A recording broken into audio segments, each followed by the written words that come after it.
Bismillahirrahmanirrahim. Assalamualaikum warahmatullahi wabarakatuh. Alhamdulillahirabbil alamin. Hamdan katsiran thayyiban mubarakan fi kama yuhibbu rabbuna wa yardah. Wa asyhadu an la ilaha illallah wahdahu la syarikalah. Wa asyhadu anna Muhammadan abduhu wa rasuluh. Allahumma shalli ala nabiyyina Muhammad wa ala alihi wa man tabi'ahum bi ihsanin ila yaumiddin. Allahumma anfa'na bima 'allamtana wa 'allimna ma yanfa'una wa zidna ilma. Segala puji kita panjatkan pada Allah Rabbul Alamin. Salawat serta salam semoga tercurah pada Nabi yang mulia, Nabi besar, Nabi agung, Nabi kita Muhammad sallallahu alaihi wasallam. Baik para jamaah sekalian, pada kesempatan pagi ini kita kembali lanjut untuk membahas kitab Bulughul Maram karya Imam Ibnu Hajar Al-Asqalani. Silakan buka di buku terjemahan halaman 88. Ya, adik-adik buka halaman 88.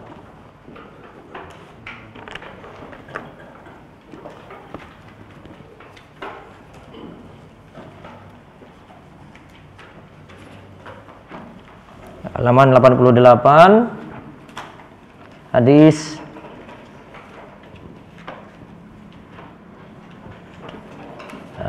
254.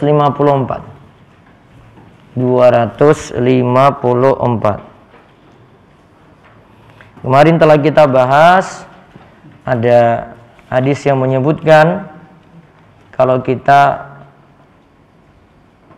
sudah mendapatkan makanan itu tersaji, iza qudimal asya fabda'u bihi qabla an tusallul maghriba. Kalau makanan telah tersaji, maka dahulukan makan daripada sholat. Mari dahulukan apa? Makan daripada sholat. Nah, sekarang bahasan kita di hadis 254 di terjemahan atau di Minhal Alam hadis 241, mengusap debu pada tempat sujud. Mengusap debu pada tempat sujud. Coba kita baca dulu hadisnya. Hadis dari Abu Dzar. Wa an Abi Dzarrin radhiyallahu anhu qala Rasulullah sallallahu alaihi wasallam, idza qama ahadukum fi sholati fala yamsahil hasa fa inna rahmata tuwajihuhu. Nanti sana, Mas Cang, pindah sana. Jalan nanti. Kosong nanti. Rawahul khamsatu bi isnadin sahihin wa zada Ahmadu wahidatan auda. Coba dibaca artinya. Dari Abu Dzar radhiyallahu anhu berkata, Rasulullah sallallahu alaihi wasallam bersabda, apabila salah seorang di antara kalian salat, janganlah mengusap butir-butir pasir pada dahinya, karena rahmat selalu bersamanya. Dikeluarkan oleh Imam yang 5 dengan sanad yang sahih. Imam Ahmad menambahkan, usaplah sekali atau biarkanlah. Baik. Terus kita lihat lagi hadis 256 di terjemahan. Ya. Hadisnya tentang menoleh dalam sholat.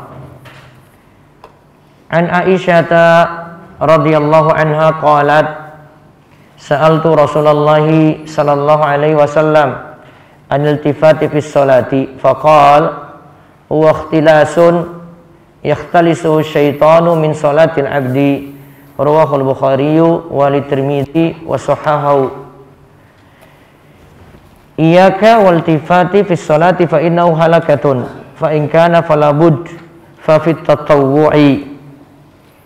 Dari Aisyah radhiyallahu anha berkata, aku bertanya kepada Rasulullah sallallahu alaihi wasallam tentang menoleh dalam solat. Beliau bersabda, ia adalah copetan yang dilakukan setan pada solat seorang hamba. Diriwayatkan oleh Al-Bukhari, menurut hadis sahih Imam At-Tirmidzi, hindarilah dari berpaling dalam solat karena ia merusak. Jika memang terpaksa, lakukanlah dalam solat sunnah. Baik, silakan kita catat.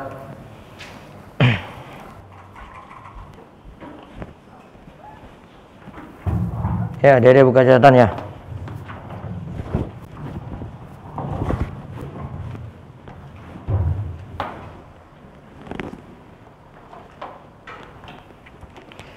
Bulughul Maram. Masih tentang khusyuk ya.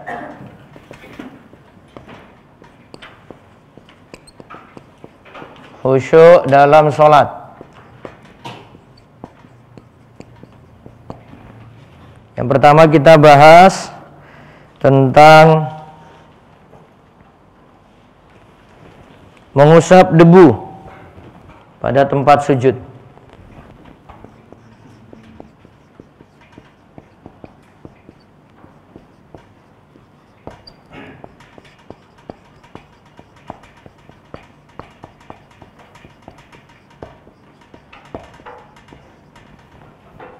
Mengusap debu pada tempat sujud. Ada situ istilah al-hasa. Al-hasa.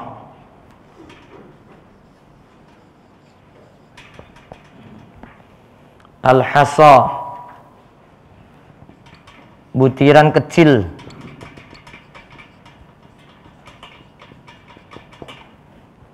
Butiran kecil.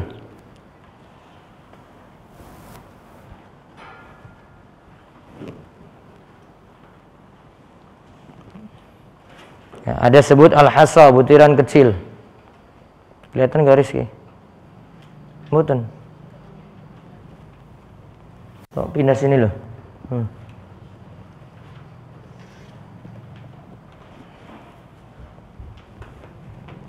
Al-hasa, butiran kecil.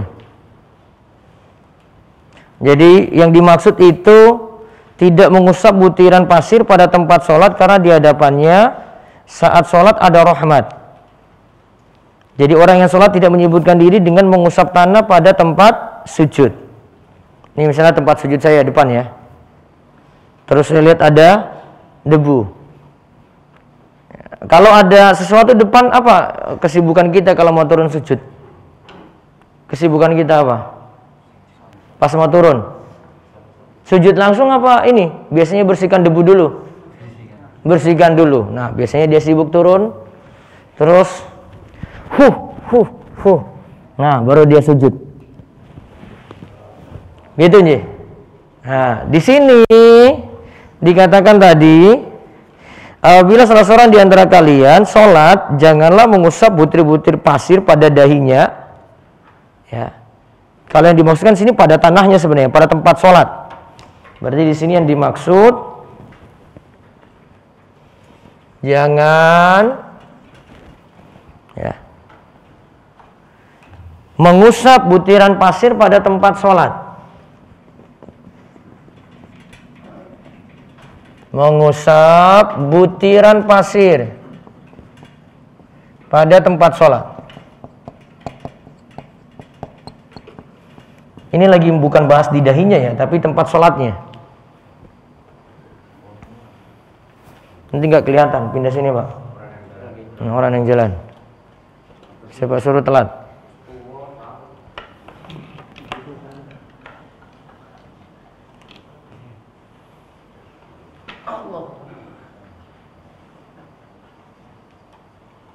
Dah.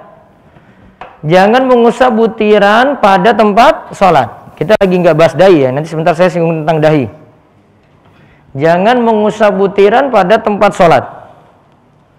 Hukumnya di sini makruh. Makruh tanzih.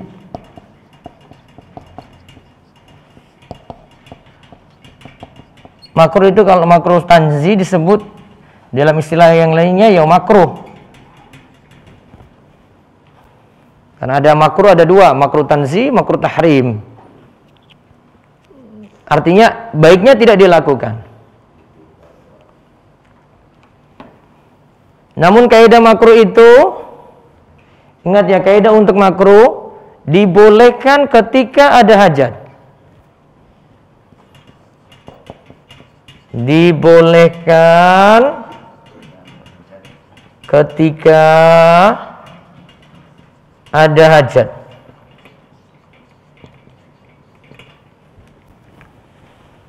Dibolehkan ketika ada hajat. Tetapi dibolehkannya nggak boleh mamnu. Sana. Ya Allah rajul telat dimasuk. Ya. Dibolehkan ketika ada hajat namun cuma sekali usap.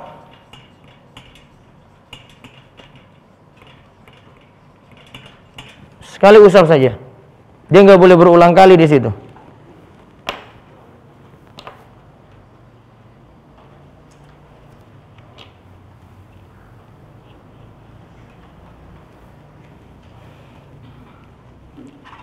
Nah, di sini para ulama merembet masalahnya dari hadis tadi, dilarang mengusap debu pada dahinya atau pada hidungnya. Dilarang mengusap debu pada dahi dan hidung.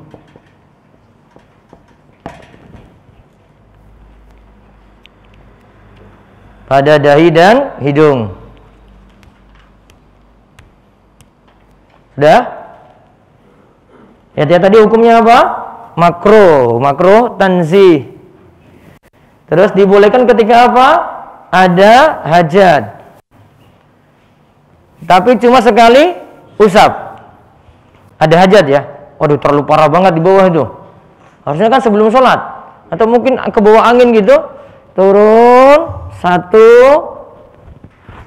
baru turun. Gitu.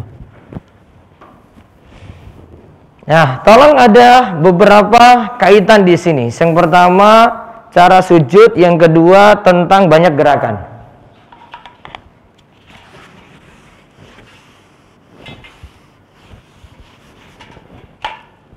Saya bahas dulu banyak gerakan ya. Di antara pembatal sholat, diingat baik-baik yang ini. Di antara pembatal sholat, itu adalah kalimatnya kalau dalam mazhab itu salasi harakatin mutawaliyatin walau sahwan. 3 harakatin mutawaliyatin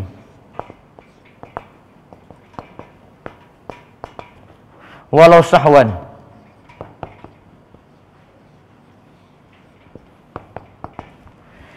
Tiga gerakan.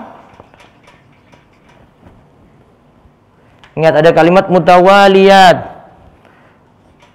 berturut-turut.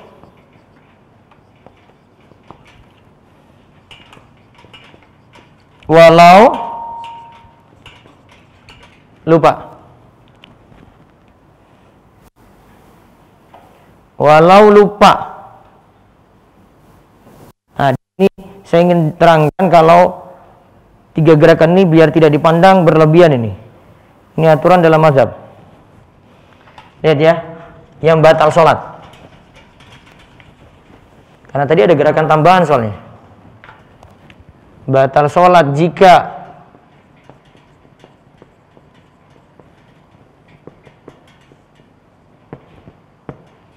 satu, 3 gerakan. Ini dalam mazhab sudah disebut banyak. Terus mutawaliyat. Mutawaliyat tahu tadi apa? Berturut-turut.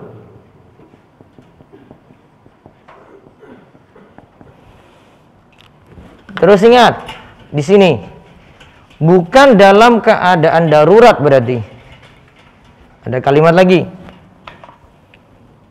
Bukan dalam keadaan darurat.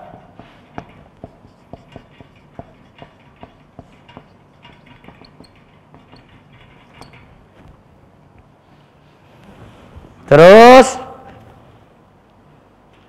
batal juga kalau maksudnya main-main.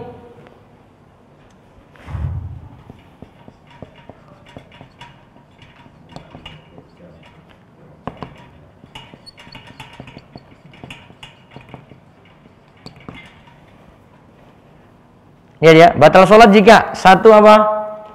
3 gerakan. 2, berturut-turut, mutawaliyat. 3, bukan dalam keadaan darurat. 4, maksudnya nanti kalau ada yang main-main, ini tambahan sini ya, saya hapus gini. Maksudnya nanti kalau ada yang bermain-main, ini juga sholat batal.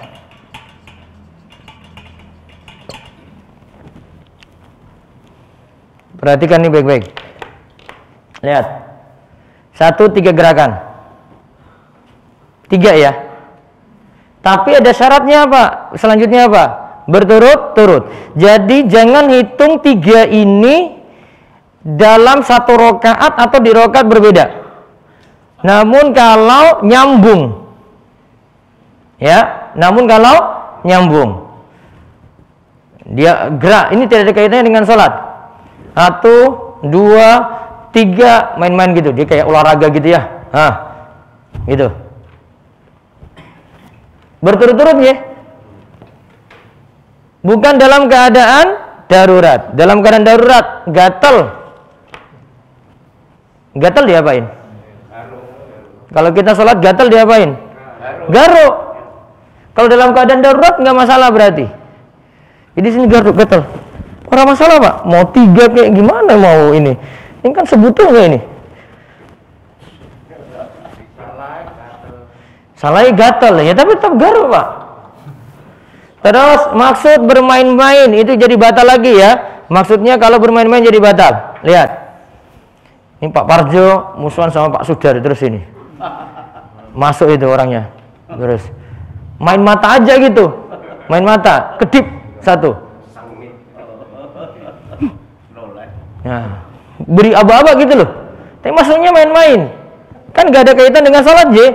Walaupun cuma gerakan mata ringan, tapi maksudnya main-main. Salatnya apa? Batal. Apa tadi syaratnya? 1 apa? 3 gerakan. Ya, dalam pendapat yang lain banyak. Tapi 3 gerakan ini lihat kaitannya selanjutnya, mutawaliyat, berturut-turut. Jadi jangan hitung. Saya sudah peci saya pegang 1 ya, dia gini 1. Terus mau sujud dia lakukan sesuatu lagi tambahan, itu nggak nyambung, maka tidak dihitung 2. Gitu. Jadi nggak usah berlebihan dalam ini. Kadang terlalu kaku sekali, semua satu sholat tuh dihitung 3 gitu, sholat itu batal. Bukan 1 sholat, namun 3 gerakan apa? Berturut-turut. Pahami ini teksnya baik-baik. Orang Indonesia kadang pahami ini sudah benar, tapi prakteknya nggak tahu gitu loh. Terlalu berlebihan itu nanggapinya. Sekarang kaitannya dengan ini, karena tadi mau sujud, tempat sholatnya ada debu atau dahinya tadi akhirnya ada debu atau hidungnya ada debu. Nah sekarang kita lihat syarat sujud. Ini sudah ya. Lihat, adik-adik juga catat syarat sujud. Catat dong, Bun, Rizky. Sekarang syarat sujud.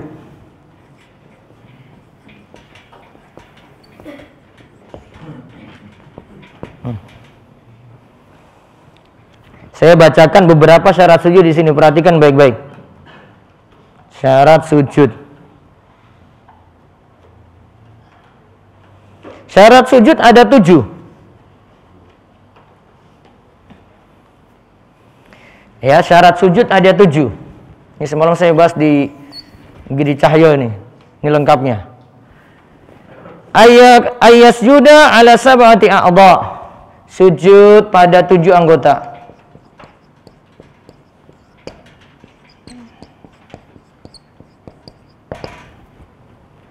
Tujuhnya 1 dahi. Kalau hidung sunnah.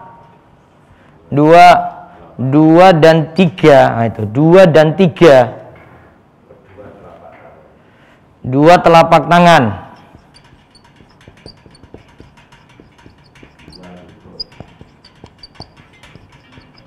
Lihat, 2 telapak tangan. Walaupun sebagian. Walaupun sebagian. Saya gini sujudnya ya. Atau saya saat jari. Allahu Akbar. Sah ini. Lagi bahas sah ya. Itu tetap sah. Sudah dapat. Gak mesti telapak tangan. Kalau mau sempurna telapak tangan. Kalau sahnya cuma satu jari saja sudah sah. 45. Lutut. 2 lutut ya.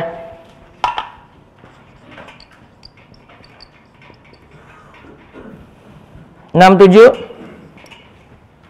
Apa? 2 ujung kaki. Tapi ingat 2 ujung kaki yang butun. 2 ujung kaki dalam. Oh, bahasa Jawa ini telapak. Yang dalam? Kapal. Ini. Yang dalam ini. Ada yang kena ujungnya. Ujung kakinya. Tidak mesti 5 jari. 1 jari sampun sah. Lihat, dahi sudah paham ya? Nanti saya bahas di syarat berikutnya. 23, 2 telapak tangan walaupun cuma sebagian. 45 apa? 2 lutut. 2 lutut. Walaupun ketutup gini. Kalau ini tutup memang karena ketentuan aurat. 67, 2 ujung kaki dalam. Perhatikan. Ini ujung kaki. Adik-adik lihat nih. Ujung kaki. Kena toh? Kalau enggak cuma kena jempolnya. Yang tidak boleh, tolong nanti sampaikan ke warga. Ini. Sujud nggak boleh nih. Kalau sujud. Kalau duduk antar 2 sujud boleh. Ini nggak boleh nih Pak. Paham? Ya sering tuh yang kayak gini ya. Kenapa nggak ini boleh? Karena ujung asabi, butul asabi nggak kena. Kalau ini kena ini. Ini sudah kena ini. Ini sering banget nih. Sampai orang sini juga sama juga. Sholat gak berubah-berubah. Dari dulu itu. Dari lahir dia sampai sekarang. Kandani ngeyel. Sudah 7 ya. Berapa anggota tadi yang kena? 7. 1. Dahi. 2, 3. 2 telapak tangan walaupun sebagian. 4, 5. 2 lutut. 6, 7, 2 ujung kaki dalam. Sekarang kedua, antakuna jabhatahu maksyufatan. Antakuna jabhatuhu maksyufatan. Dahi dalam keadaan terbuka. Dahi dalam keadaan terbuka.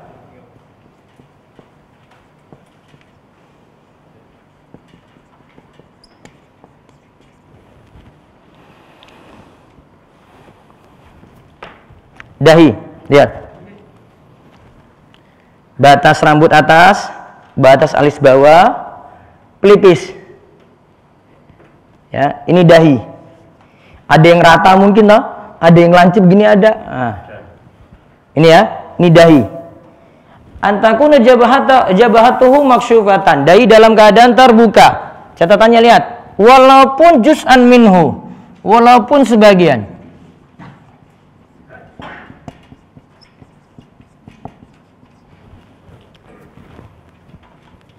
Walaupun sebagian. Ini sebagian nih. Sampun sah. Pak Kartijo kurang angkat sedikit. Nah itu. Jangan sampai nutup ini alis nih. Nah ini. Gini. Ada kayak gini. Biasanya petisnya longgar itu. Kok diganjel apa kene iki lho, kapas apa? Angkat sedikit gini, kalau ini sudah dapat nih. Kalau mau sempurna, kalau dalam mazhab Imam Syafi'i itu angkat sedikit kelihatan sempurna semuanya.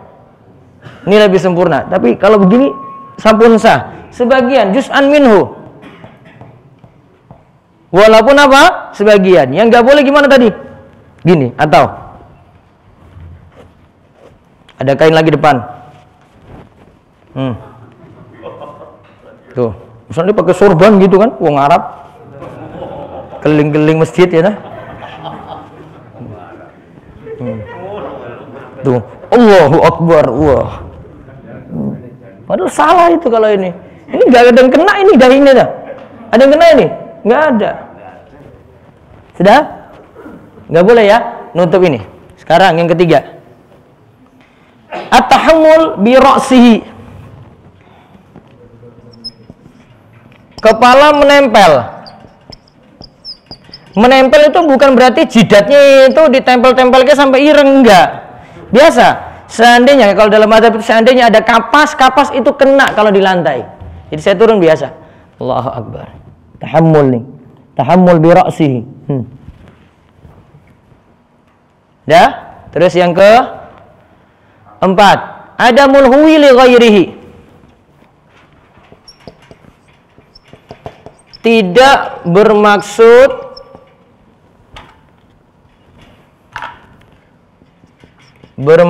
sujud untuk hal lain. Misalnya gini, ini tambahan sujud namanya. HP saya jatuh.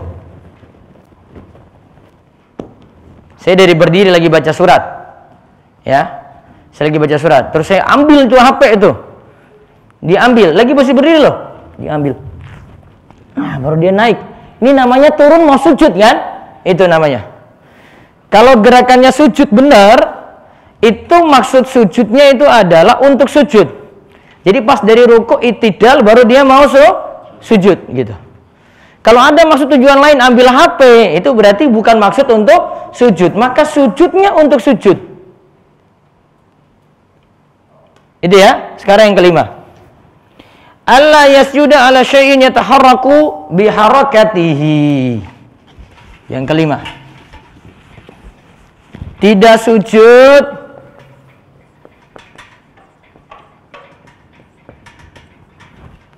pada sesuatu, ala syai'in, pada sesuatu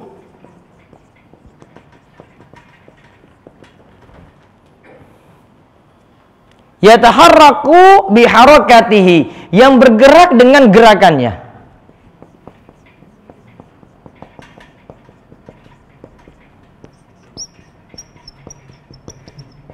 Coba paham ini baik-baik. Pak Sudar, coba pinjam selendangnya, Pak.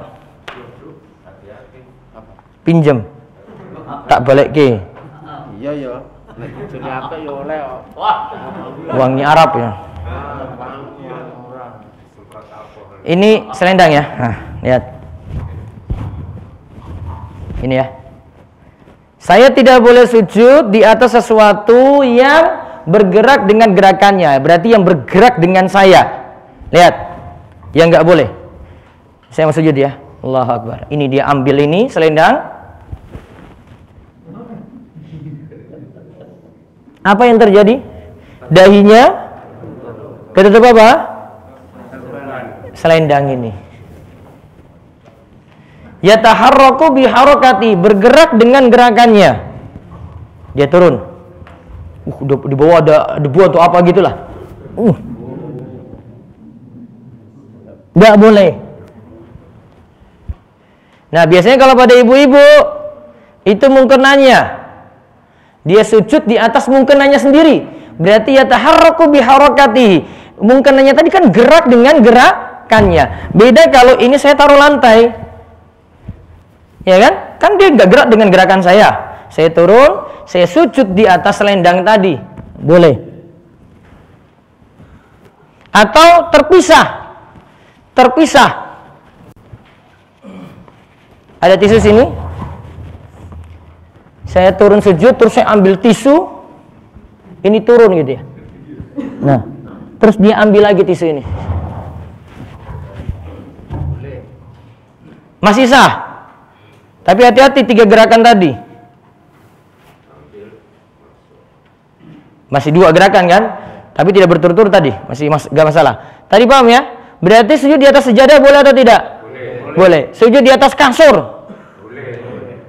Sujud di atas kasur? Boleh. Ya taharraku biharakati, bergerak dengan gerakannya? Tidak. Kasur? Tidak. Cuma ngepar aja kan? Iya. Tapi bergerak dengan gerakan kita enggak? Dia enggak naik balik ke saya kok. Tidak. Boleh. Berarti boleh enggak? Boleh. Dalam mazhab Syafi'i boleh sholat di atas kasur. Di atas kendaraan boleh kok. Di atas kendaraan masih belum ada penjelasannya. Iya. Matur nuwun. Masya Allah. Iya. Makasih. Biar dipakai ke tanah suci nanti itu. Sudah 5 ya. Gerakan kelima, syarat kelima paham? Terus yang ke-6. Syarat ke-6.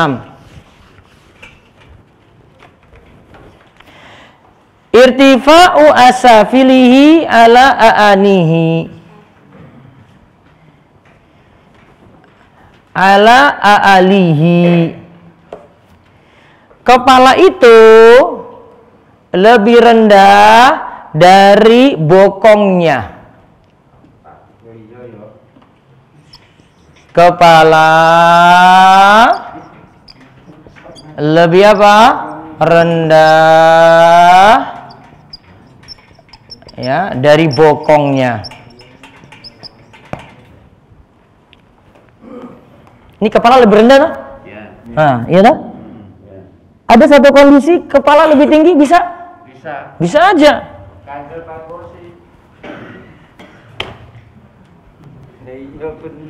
Allahu Akbar. Allahu Akbar. Iya toh? Kepala lebih tinggi kan? Kepala lebih tinggi daripada bokongnya. Itu. Allahu Akbar, sujud. Walaupun 7 anggota lo itu. Misalnya. Nggak bisa, Pak. Misalnya Jumatan masjid penuh kebak terus ada tangga gitu ya. Itu bisa terjadi itu. Dia sujud di atasnya itu. Allahu Akbar. Itu nggak sujud itu. Kecuali kalau orang sakit ya. Orang sakit darurat. Beda lagi. Itu namanya dia duduk dengan isyarat. Paham yang ini? Yang keenam paham? Kepala lebih rendah dari bokongnya. Nah, ini kepala harus lebih rendah. Itu baru disebut sujud. Apa bahasa ininya? Ya, dari pantatnya. Ya bahasa Indonesia juga itu sama. 7. Tumakninah.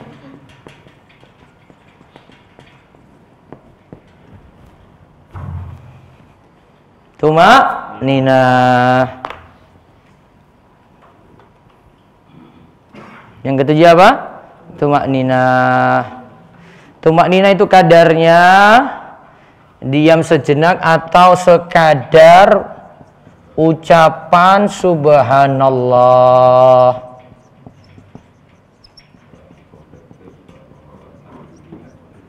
Sekadar, jadi kadarnya mau dihitung. Kadarnya itu sekadar sujudnya itu baca subhanallah. Sekadar. Tapi bukan disuruh baca subhanallah saja gitu. Sudah berapa syarat tadi? 7. Satu apa? 7 anggota sujud ya.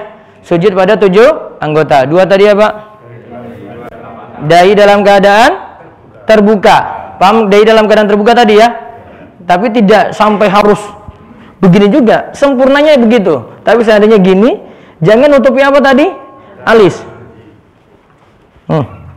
Ini pacisin kayaknya bisa nih. Nah, ini nggak boleh nih. Maaf. Walaupun bilang paling khusyuk kayak begitu, nggak boleh itu. Itu bisa yang ini. Nggak boleh. Angkat dikit. Ini kan kalau ini kena ya. Ini kena ini, Masya Allah itu kena. Tapi kalau yang kayak gini tadi, walaupun bilang, paling soleh nggak bisa Pak itu, nggak kena itu. Maaf. Nomor 3 tadi apa? Kepalanya menempel ya. Menempel itu nggak mesti seru-seru kan? Nggak mesti tekan-tekan gitu nggak? Sekadar kena kayak kena kapas saja. Nah, itu kan sudah kena kan? Nah, sudah disebut sujud. 4. Tidak bermaksud untuk sujud untuk hal lain. Maksud sujud adalah untuk sujud. 5. Tidak sujud pada sesuatu yang bergerak dengan gerakannya. Ya, mengikuti dia nanti naik turun itu nggak boleh. Yang keenam apa? Kepala lebih rendah dari pantatnya. Yang ketujuh apa? Tumakninah. Kadar tumakninah apa? Apa? Sekadar ucapan ini. Subhanallah. Kurang dari kadar itu berarti tidak tumakninah. Bisa nggak? Oh bisa. Allahu Akbar. Allahu Akbar. Itu. Ini nggak ada kadar tumaknina, nggak ada. Ya, itu tidak ada kadar tumaknina. Ingat, ini rukun dan syarat sujud. Rukun nih, rukun sholat nih. Ingat, itu rukun. Dalam sholat itu ada namanya rukun, ada namanya sunnah ab'ad. Ada namanya rukun, ada namanya sunnah ab'ad. Ini ada rukun, ada sunnah ab'ad. Ab'ad itu dari kata ba'du, bagian. Berarti sunnah yang dianggap bagian sholat. Kalau itu bagian sholat, jangan ditinggalkan. Kalau ditinggalkan, sunnah ab'ad ditinggalkan, sujud sahwi. Ya, sunnah ab'ad ditinggalkan harus sujud sahwi. Sujud sahwinya ini karena tinggalkan nih. Misalnya, kalau dalam mazhab itu ada beberapa. Ada tahiyat awal, ada termasuk juga kunut subuh. Kalau dalam mazhab Syafi'i itu kunut subuh masuk, kunut witir masuk di sini. Kita lebih pentingkan ini rukun, namun sunnah abad jangan ditinggalin. Ya, sunnah abad jangan ditinggalin. Kalau rukun ditinggalkan, ini masalah nih, sholatnya apa? Batal. Kalau tidak ada tumanina, berarti sholatnya apa? Batal. Namun kadang orang prioritas kejar ini sunnah abad, ya, tumaninanya nggak ada. Fatal banget itu. Harusnya kerjakan rukun nih prioritas, sunnah abad masukkan juga gitu. Tapi ini kadang rukun yang nggak dapat tumaknina. Alias apa tadi? Super cepat. Paham skala prioritas ya? Baik. Sekarang satu lagi ini yang terakhir, ringkas hadisnya. Hadis ini tentang menoleh. Menoleh. Menoleh gimana menoleh?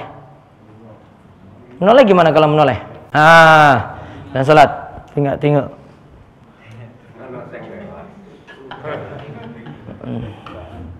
Yang diperintahkan apa kalau dalam sholat? Lihat ke tempat sujud. Ya, lihat tempat sujud tuh. Ya, lihat tempat sujud. Kalau sudah baiknya nggak ke depan juga gitu. Tempat sujud sudah. Tempat sujud kelihatan khusyuk nih. Ya. Nih anak-anak ini paling sering ini. Diperhatikan. Tadi coba balik ke 3 gerakan. Kalau lihat jam tadi apa tadi? Batal atau tidak? Lihat jam saat sholat. Yang berapa kali orang batal. Kalau sering Gini. Satu toh? Tidak 3 kali kan? Berarti tidak batal. Minimal makruh. Kalau gini rumah terus itu. Sudah. Sekarang coba kita lihat hadisnya tadi ya. Dari Aisyah radhiyallahu anha, aku bertanya Rasulullah SAW tentang menoleh dalam sholat. Dikatakan itu copetan yang dilakukan setan pada sholat seorang hamba. Disebut copetan. Dalam yang lain, hadis riwayat yang lain, hindarilah dari berpaling saat sholat karena ia merusak. Jika memang harus dilakukan, lakukanlah pada sholat sunnah. Walaupun yang ini hadisnya yang dhaif. Sekarang cuma catatan, lihat iltifat. Namanya iltifat. Iltifat. Menoleh.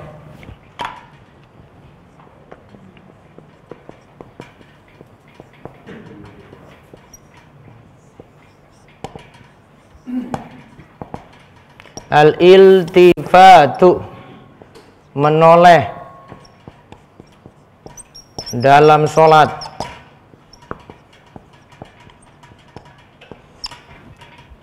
Makruh.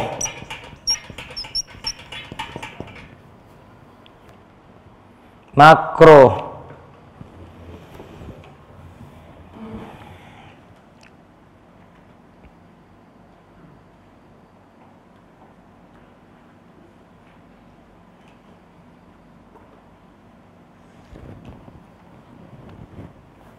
Lihat, misalnya kiblat ya. Ini kan cuma paling kepala ini, iya kan? Bukan dada kan? Beda kalau dada ya. Ini dilarang keras kalau dada. Dia muter dari arah kiblat gitu. Ini nggak boleh nih. Dia muter lagi. Kan nggak ngadap. Kalau Dadanya muter gini.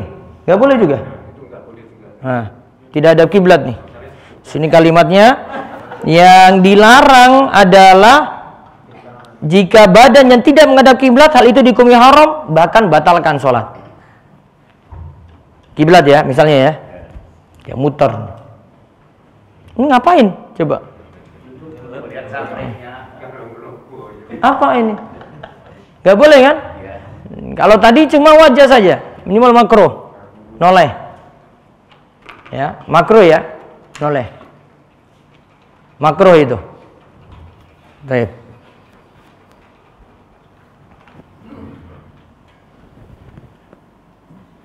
Tapi berarti dalam keadaan butuh, kalau dalam keadaan butuh boleh, ingat kaidah tadi ya. Makruh itu dalam keadaan butuh boleh.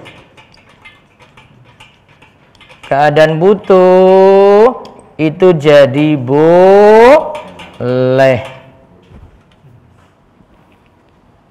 Misalnya dia nggak tahu gerakan imam, mic mati, ya, dia ingin tahu, dia noleh sedikit, dia lihat, oh iya, imam mau rokok, baru dia ikut rokok, atau dia lihat yang orang di depannya gitu, perlu noleh sedikit, ya, kalau dalam keadaan butuh baru jadi boleh.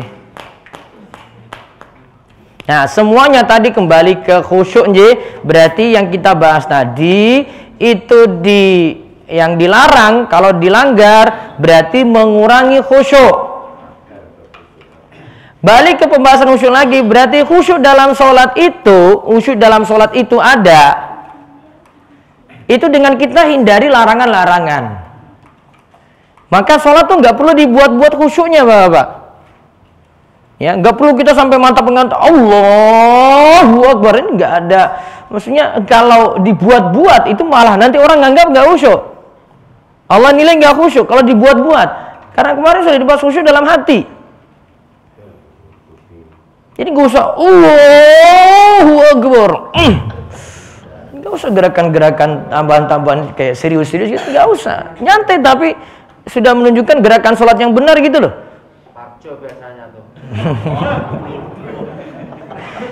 Ya. Gitu. Jadi nggak usah dibuat-buat, nyantai. Gerakan yang penting gerakan sholatnya sudah benar. Allahu Akbar. Mau di sini gitu, sudah benar. Ya, Allahu Akbar. Ruku sudah benar. Allah sami Allahu liman hamida sudah. Turun sujud. Lutut dulu apa kepala dulu? Lutut dulu apa kepala dulu? Hah? Saya kira mau bilang raine dulu. Hah? Lihat, kalau pakai lutut, ini biasanya tiang sepuh ini. Lutut terus tangan kepala, lutut, tangan, kepala. Sek kaki buri rapat nopo terbuka. Dar. Turun ya. Lutut. Biasanya kalau turunnya lutut, langsung kakinya terbuka. Maka ada yang kakinya keadaannya terbuka saja, nggak masalah. Mau rapat juga boleh. Tapi kebanyakan suruh terbuka dikit.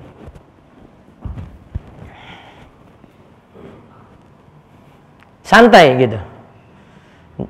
Contoh nggak terlalu, ini penting juga sih, tapi kadang terlalu berlebihan gitu. Allahu Akbar, tangannya sedekap biasa, jangan terlalu di atas gini, biasa aja. Nah, gini bisa, ya kadang Allahu Akbar, santai, kelihatan santai tapi dia sudah serius itu sholatnya. Ya, jangan terlalu tinggi, Allahu Akbar, terlalu berlebih, turunkan dikit. Ala sadr itu kalau di hadis ala sadr di dada. Bukan di atas dada, ini di leher gini. Allahu Akbar. Kan bisa Allahu Akbar. Sah ini. Wallahu a'lam bishawab. Baik, demikian. Jika ada pertanyaan dipersilahkan. Kak Sudar tanya apa? tentang tadi gerakan dan sujud, karena orang tua itu misalnya ini saya praktekkan ya tadi ya. Nggih, monggo. Mari nggih, Pak. Sini. Orang tua kan, orang tua sudah karena belum tahu yang belakang itu perempuan. Jadi gini. Sebetulnya gini sudah ini karena dahinya kena enggak itu? ya enggak kena. Enggak kena, batal berarti. Terus ada lagi yang kemarin tuh di Jalan Wonosari jadi saya sholat sunah pada Jumatan tuh enggak sah lah. Saya lihat orang tua itu ini gini tuh makruh minimalnya. iya, Tapi kalau berturut-turut tanpa butuh 3 kali gerakan sholatnya batal. oleh ke itu kan orang tua kan masih belajar sholat. Iya, baik.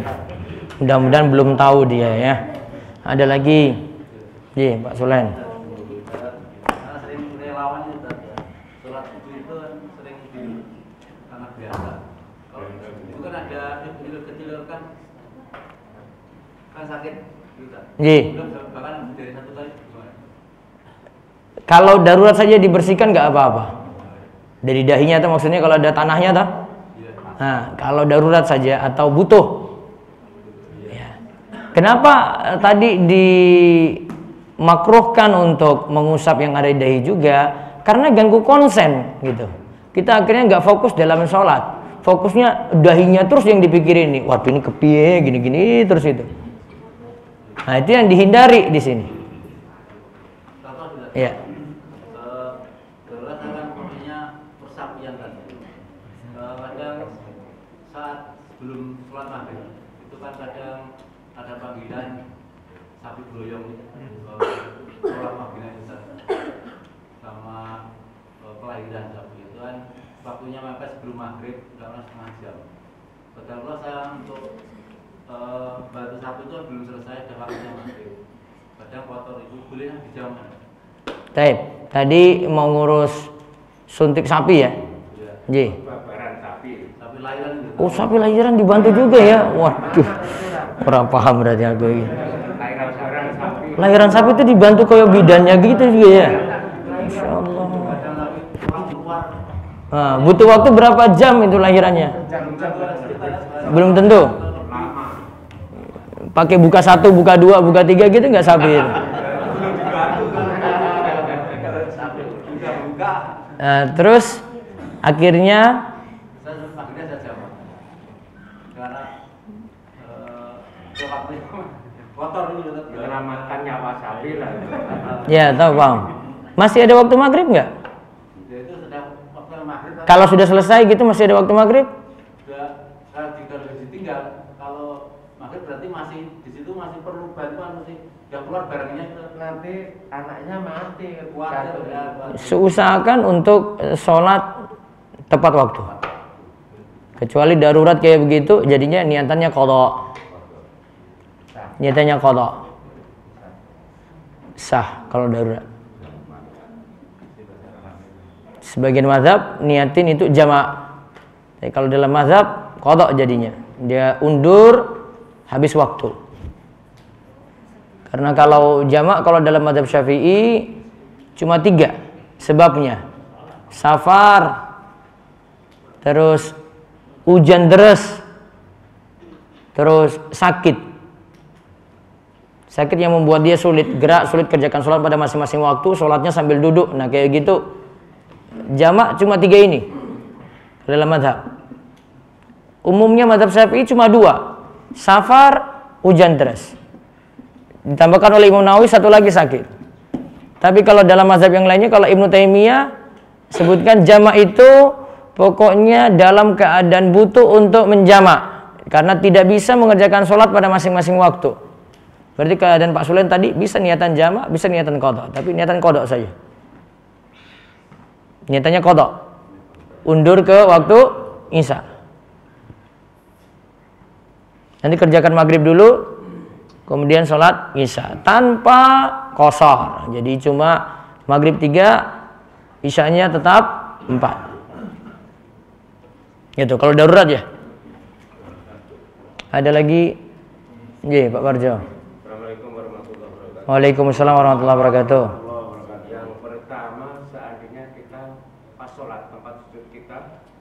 bersih, namun tiba-tiba ada telek cecak. Baik. Itu bagaimana? Apakah nanti kalau nempel? Taruhlah saya bahas umum saja. Ada kotoran bisa jadi ma'fu. Ada kotoran ada dua macam.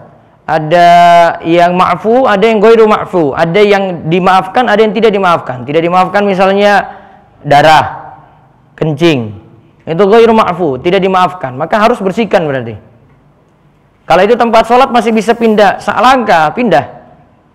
Baik. Sekarang, oh ya, saya tambahkan tadi. Itu tadi 3 gerakan. Ini baiknya tidak dilakukan ini. Saya anggap berlebihan dan kalau dalam mazhab itu dianggap sholatnya batal. Orang cari sutra. Oke, pinjam Mbak. Sutra ini ya. Sutra. Saya tambahkan ini. Sutronya pergi. Coba Pak Saudara ambil. Iya. Dia sutronya hilang. Tapi depan itu ada sutroh lagi. Akhirnya dia langkah. 1, 2, berapa? 3. Kalau dalam mazhab batal. Dan itu dianggap tidak dalam keadaan sholat. Karena sejatinya orang nilai itu jalan-jalan itu. Orang Indonesia yang nilai itu jalan-jalan itu. Apalagi kalau terlalu jauh. Dari sini nih. 1, 2, 3, 4, 5. Mas ngapain mas? Nah, itu kan. Terlalu jauh. Walaupun niatannya cari sutroh. Tadi gerakan banyak, kejar sutroh hukumnya sunnah, maka akhirnya dia tidak pahami kalau sunnah ditinggalkan karena gerakan ini tidak boleh banyak gitu. Enggak boleh. Ya, tadi Pak Parjo apa kaitannya tadi? Nah, baik. Sekarang lihat. Ma'fu atau ghairu ma'fu, kalau itu kotorannya dimaafkan, tinggal kalau itu masih bisa ditiup. Ya, tiup saja. Minimal kita makruh tapi butuh, ya kan? Makruh tapi butuh, ditiup. Tapi kalau tidak bisa, karena tetap di situ, pindah tempat. Tapi kalau tidak bisa lagi, dan harus butuh gerakan untuk menghilangkan itu, dan tempat sholat itu satu-satunya, berarti sholat dibatalkan, dibersihkan dulu, baru kemudian apa? Sholat lagi, ulang berarti sholatnya. Yang rawan itu kalau najisnya ada di baju, tergantung. Lihat, kalau najisnya bisa hilang, misalnya dengan cara diginin di ujung sini ya. Jatuh najisnya, sholat lanjut. Kalau dibiarin, sudah tahu ada di sini, gak dikibasin kayak gini, sholat batal. Karena dia membiarkan najis tetap ada, tidak dihilangkan segera. Tapi kalau ada keadaan yang kedua, najisnya ini gak bisa giniin juga, tetap ada. Berarti apa? Sholatnya dibatalin, ganti baju atau ini dicuci sampai najisnya itu hilang. Paham? Gitu Korjo? Baik. Tergantung tadi ma'fu apa enggak ya. Yang kedua, Pak, kalau zikir setelah habis sholat. Zikir ba'da sholat Itu dalam keadaan sholat sunnah, misalkan tahajud ataupun hajat, itu apakah sama dengan zikir setelah sholat fardu? Kalau saya memilih zikirnya tidak ada zikir khusus pada sholat sunnah kecuali sholat sunnah tertentu, witir, sholat sunnah duha, ada zikir tertentu, ada istikharah, tuh tertentu. Tapi kalau seandainya sama bisa? Tidak masalah. Kalau pakai zikir, kemudian Kalau pakai zikir pada sholat tidak masalah. yang ketiga, misalkan kita mengirimkan Al-Fatihah kepada anak ataupun istri yang masih hidup, boleh atau tidak? Kalau kirim surat Al-Fatihah pada keluarga yang masih hidup. Keluarga yang masih hidup. Kalau pakai pendapat Ibnu Katsir di tafsir Ibnu Katsir, wa laisa lil insani illa ma sa'ah. Manusia itu tidak bisa memberikan manfaat kecuali dia dapat manfaat dari amalnya sendiri. Berarti tidak nyampe. Baik, itu yang sudah, kalau yang sudah mati jelas itu kan. Karena apa yang didapatkan ya. Ini lagi bahas yang sudah mati. Ya, misalkan kita mengirim Al-Fatihah kepada anak, niat kita untuk mendoakan. Untuk apa kirim-kirim? Wong dia itu masih bisa baca Al-Fatihah. Iya tak? Saya mau kirim ke saudara saya di Surabaya. Untuk apa kirim-kirim ke dia? Wong dia masih hidup. Kenapa bahasanya ke orang mati? Karena orang mati butuh amal. Maka namanya ada kirim pahala. Tapi kalau orang masih hidup, ngapain kirim-kirim? Yang ada kirim duit, Pak, gitu. Wes tentrem itu. Iya tak? Saya transfer sholat saya ke jenengan itu nggak bisa gitu. Ustaz, transfer sholatnya untuk ingat main. Amal saya. Lana amaluna walakum amalukum. Saya punya amal saya. Amalmu. Jenengan nggak bisa kasih Ustaz. Saya sudah transfer sholat ke jenengan. Ih, ngapain Pak? Saya bisa sholat sendiri. Karena ada sampai Enggak perlu. Bahasan kirim pahala itu kalau sudah meninggal. Yuk nggak pas konteksnya. Kalau kayak gitu ya gampang aja. Pak Sudar kasih sholatnya ke Pak Parjo. Kan nggak mau juga. Apalagi musuhan. Ya. Gerakan sholat tadi di dalam sholat jamaah. Dalam sholat jamaah. Depan jamaah kita ada yang meninggalkan sholat terus. Yang jamaah belakang maju itu. Taib. Tutup sutra berarti ya. Dalam sholat berjamaah. Kalau ini dalam keadaan cuma sedikit loh. 1, 2. Dan darurat juga. Dia maju nggak apa-apa. Ya dia maju nggak apa-apa. Ini nggak terlalu banyak. Tapi kalau tadi itu cuma kejar sunnah. Kalau ini dia tutupnya shaf. Kalau tadi itu cuma kejar sunnah.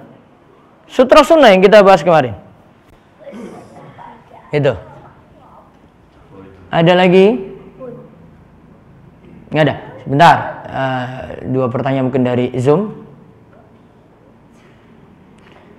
Mereka sudah siap nih? Ya, tunggu. Baik, ada yang dari Zoom silakan.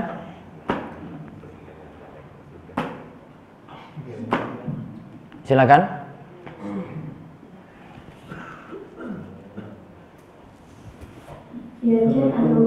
Langsung saja via resen langsung.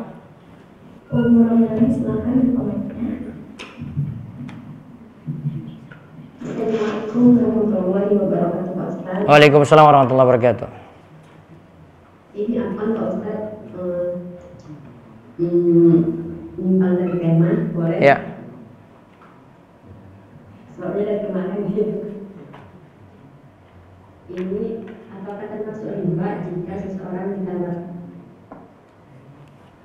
Termasuk riba apakah seorang? Halo?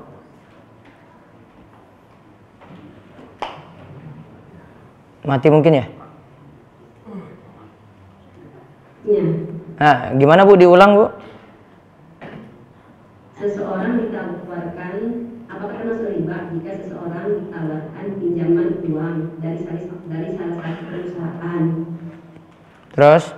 Tapi perusahaan tersebut memberi syarat mempromosikan produk-produknya.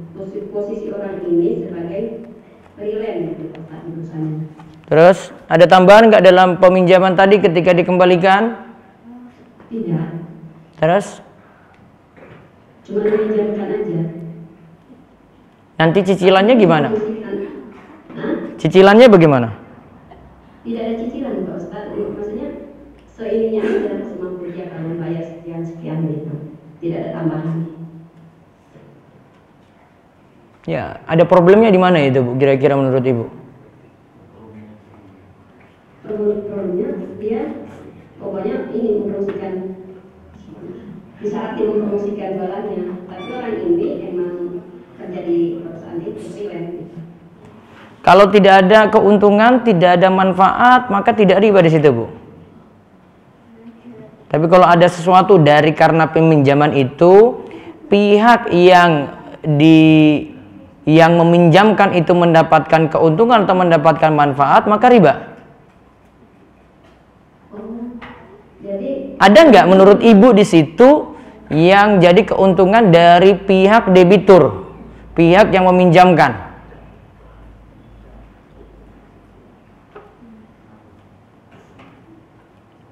Ada manfaat atau ada keuntungan nggak, Bu? Manfaatnya sih ya dapat juga kita, penjualan juga kita dapat, terus kita juga dapat juga dari pinjaman dari perusahaan itu. Kalau tidak ada kaitan langsung tidak masalah. Jadi bukan gara-gara meminjamkan ini terus yang pihak peminjam itu nanti dapat untung dari situ, nah itu baru masalah. Namun kalau tidak ada kaitan langsung tidak masalah situ. Coba lebih detailkan lagi, Bu. Yang kedua boleh Pak Ustaz? Iya. Kalau kita sholat suruh itu kira-kira jam berapa ya Pak Ustaz? Sholat syuruk 15 menit setelah matahari terbit. Kalau jam 6:15 boleh Pak Ustaz?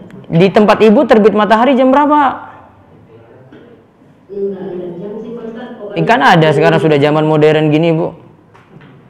Ada di aplikasi sholat itu bisa Ibu lihat terbit matahari tambah 15 menit. Itu sudah mulai sholat syuruk. Yang terakhir Pak Ustaz. Iya. Kalau kita sholat terus pakai kerudung kita kan terus panjang Pak Ustaz. Terus kita ini kan kotor dengan sholat kita itu.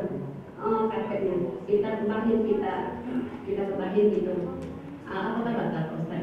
Kalau tengah-tengah sholat baiknya tidak banyak gerakan, Bu. Gerakan memukul, gerakan melompat, ya, nggak banyak gerakan. Kalau sampai gerakannya banyak kayak memukul gitu ya, jadi sholatnya batal, Bu. Kalau cuma mengembangkan aja buat biar tidak dibuat itu tidak apa Ustaz. Kalau tidak sampai banyak seperti tadi penjelasan saya, maka tidak sampai batal. Minimal makruh. Kalau itu darurat atau hajat berarti dibolehkan kalau butuh. Tapi kalau sudah terlalu banyak, ya sholatnya batal nanti, Bu. Ya, baik Pak Ustaz. Ji. Syukran Pak Ustaz. Afwan. Jazakallahu khairan. Assalamualaikum. Assalamualaikum warahmatullahi wabarakatuh. Mereka minum di mana? Nah, adik-adik bisa ini dulu, nanti sholat duhanya bareng ini. Saya keluar taruh meja, bawa buku semuanya. Tertib toh? Balik. Minum kopi.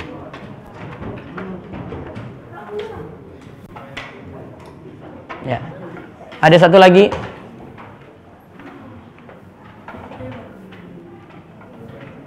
Ada satu lagi. Ya.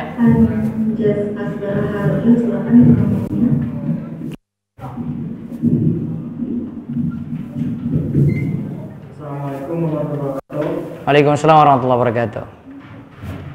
Saya ketika sholat keluar air mata, ya menangis, sama keluar ingus, terus menuju dari hidung. Apakah mempengaruhi kehusuan sholat ya Ustaz, atau bahkan berpotensi membatalkan sholat? Kalau pembatal tidak sampai. Kalau membatalkan sholat tidak sampai, Pak. Minimal makruh, namun kalau dalam keadaan butuh dibolehkan untuk diusap. Gitu. Satu lagi Ustaz. Iya. Gimana caranya supaya ketika sholat itu pikiran kita nggak kemana-mana Ustaz?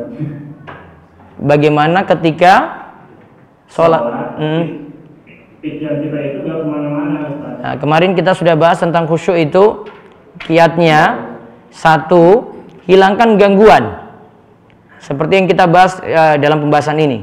Ada gangguan mengusap-ngusap debu di lantai, atau yang ada di dahi akhirnya, atau di hidung gitu. Itu kan gangguan namanya. Gangguan lagi misalnya pikirannya pada makan. Ya.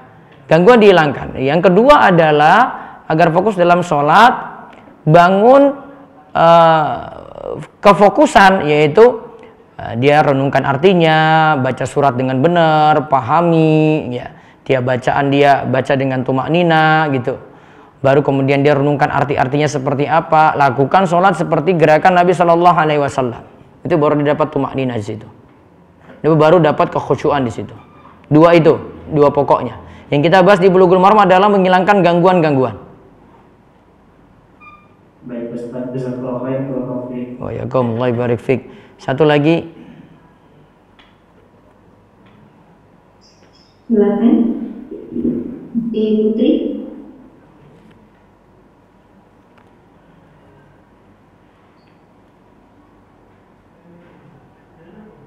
Ya, silakan Bu Putri. Waalaikumsalam warahmatullahi wabarakatuh. Jadi Ustaz, anak-anak itu kan kalau anak lagi sholat suka main di depan anak. Nah kadang tuh mainannya tuh ada di tempat sujud anak. Bahkan sampai sepedanya pun kadang ada di tempat sujud anak. Itu boleh anak geser Ustaz? Boleh apa Bu? Boleh anak geser? Boleh. Ketika sedang sholat boleh ya? Boleh. Atau kadang juga anak tuh sampai bergeser ke samping 2 langkah gitu boleh Ustaz? Ya, bisa. Gitu. Masih boleh. Oh, boleh itu anak harus sujud sahwi nggak ya Ustaz? Tidak. Gitu? Tidak sujud sahwi. Ya. Oh ya, sama yang terakhir Ustaz itu tadi maksudnya gerakan mau kena ketika kita sholat karena gerakan sendiri itu gimana ya? Kan kemana pas kita lagi nempelin tangan itu mau kenanya juga ada di tempat sendiri kita Ustaz? Yang penting tadi tidak nutupi dahi total Bu. Tutupi dahi total nggak boleh. Akhirnya nanti dahi ibu tidak nempel di situ. Soalnya kalau mungkenanya ada di situ, ibu sujud di atas mungkena bukan di atas sejadah. Oh gitu, jadi tangannya agak diturunin gitu kali Ustaz ya biar dahi kita nempel ke tempat sujud gitu Ustaz ya. Terutama yang dahinya Bu. Dahi tadi maksyufah. Kalau tangan dalam keadaan tertutup atau ada sebagian kena nggak masalah. Oh nah Ustaz, itu aja Ustaz. Jazakallahu khairan, barakallahu fikum. Waalaikum. Ya, monggo satu lagi Pak Rizanis. Silakan. Waalaikumsalam warahmatullahi wabarakatuh.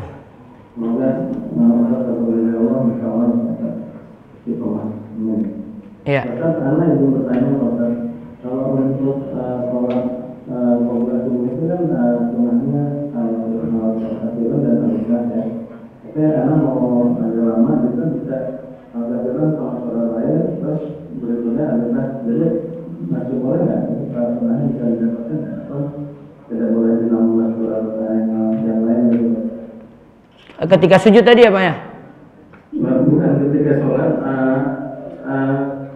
pertama kan ada al-ikhlas ya al-fatihah. Terus yang kedua yang sunahnya terus yang kedua al-ikhlas. Anak menambah baca surat yang lain gitu Ustaz. Oh, dalam bacaan itu baca surat lain lagi. Masih boleh? Ya. Masih boleh. Ya. Tambahan surat lagi gitu supaya sholatnya agak lama. Bisa. Dibolehkan ya Pak? Boleh. Terus yang ini Pak Ustaz ada pertanyaan teman saudara anak itu kan dokter itu kalau itu daruratnya kalau operasi itu boleh dijamah nggak Pak Ustaz? Misalkan zuhur, asar, karena kemungkinan asar itu lewat di Pak Ustaz yang operasi berjam-jam itu dibolehkan kalau menurut dokter? Sebelum jamaknya apa? Jamak takdim atau jamak takhir? Ya, jamak takdim. Kemungkinan asar lewat gitu Pak. Itu masuk dibolehkan nggak Pak? Kalau operasinya operasi yang lama yang kalau pakai pendapat Ibnu Taimiyah boleh. Dibolehkan ya? Iya, karena Ibnu Taimiyah bolehkan ketika sulit mengerjakan sholat masing-masing waktu. Ada sebab di situ mendesak, boleh dia majukan sholat asar ke waktu zuhur. Ya. Oke Pak Ustaz, tadi demikian Pak Ustaz pertanyaan saya. Ya. Assalamualaikum warahmatullahi wabarakatuh. Ya, Kom. Baik, satu lagi Ummu Yasmin ya, dari Jepang. Silakan. Ya. Assalamualaikum warahmatullahi wabarakatuh. Waalaikumsalam warahmatullahi wabarakatuh. Aku biasanya tadi sampai itu kan aku sempat dengar nih sampai tentang ahad pagi ini, cuma judulnya belum dibuka. Terus kemudian ada bunda yang ngasih tahu di grup ini yang mengatakan ini lah lain. Terus yang pertama, yang kedua aku ingin nanya Ustaz sih, misalnya nggak sih waktu saat itu kan kita mendengar ya ada kita lagi sholat, tapi kita mendengar anak kita bersin, apa kita harus menjawab atau bagaimana ya? Enggak usah Bu, jawabnya nggak boleh. Kalau yang bersin baca alhamdulillah masih boleh, namun kalau menjawab bersin nggak boleh. Terus kalau misalnya kita yang lagi sholat kita tuh bersin, kita dia tidak mendengarkan apa sih, takutnya bersin itu mengeluarkan sesuatu sesuatu yang kita tutup itu akan ada gerakannya itu Masih boleh kalau ketika butuh. Boleh. boleh saja. Iya. Terus yang ini lagi pertanyaan, misalkan ada bunyi bel, ada tamu datang, itu kita harus membatalkan sholat atau melanjutkan sholat atau memberi salam Ustaz? Yang bagusnya. Kalau menjawab salam kan nggak mungkin, ya kan? Yang ada dulu pernah kita bahas itu jawabnya satu dengan bacaan. Kalau perempuan itu dengan tepuk punggung, berarti punggung telapak tangan atau tepuk tangan, sama seperti lagi negur imam saat sholat ketika imam keliru. Yang kedua bisa dengan isyarat tangan gitu. Kalau enggak, ini yang paling mungkin kerasin bacaan sholat. Tapi kalau itu sholat sunnah, dan tidak mendesak, berarti sholatnya dibatalin untuk layani tamu. Itu kalau misalkan lagi fardunya kita dengar suara belnya itu bagaimana? Suara bel, kan tamu nggak melihat kita lagi sholat enggaknya, itu bagaimana Ustaz? Nggak lihat apa, Bu? Ustaznya tamunya kan di luar, dia tidak melihat kita lagi sholat. Dia bunyi bel, cuma dia tidak melihat kita gitu. Kalau tergantung ibu mau karena darurat ya jawab, kalau tidak darurat ya tinggal lanjut sholat gitu. Itu kalau fardu dibolehkan itu ya Ustaz ya. Iya. Terus satu lagi Ustaz, untuk masalah sujud ini dalam pesawat, kadang kan kita mau sujud itu sedikit susah ya, kepala buat kita sujudnya tuh selalu terbentuk dengan kalau darurat seperti itu tetap dikatakan sujud, namun bukan sujud seperti tadi, tapi itu sujud dengan isyarat namanya itu, Bu. Iya. Dia menggantikan cara sujud, tapi tidak disebut sujud seperti yang tadi kita bahas. Itu aku ingin nanya, kalau misalkan sholat subuh ya itu kita kalau misalkan safar itu kita jamak atau puasa itu bagusnya bagaimana Ustaz ya? Sedangkan itu di pesawat waktunya mepet dan juga udah sampai Indonesia pun sudah pagi kan, jadinya. Berarti kerjakan sholat di pesawat dalam keadaan apapun ya. Kalau kalau kemarin kita bahas fikih Syafi'i, mereka cuma hormatul waqt, yaitu hormati waktu sholat. Nanti setelah mendarat dia ulang lagi sholatnya gitu. Tapi wallahu alam yang tepat kalau sudah kerjakan sholat di pesawat dan itu waktunya mepet, dia sholat di atas kendaraan, sholatnya sah, tidak perlu diulang.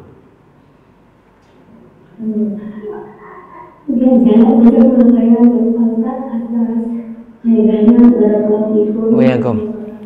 Baik, demikian yang kita bahas untuk pagi ini, kita cukupkan. Monggo setelah ini sarapan dan sebelumnya bisa sholat sunnah ya, dan mudah-mudahan bawa berkah bagi semuanya.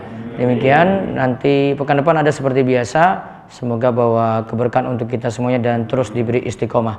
Subhanakallahumma bihamdika asyhadu an la ilaha illa anta astaghfiruka wa atubu ilaik. Assalamualaikum warahmatullahi wabarakatuh.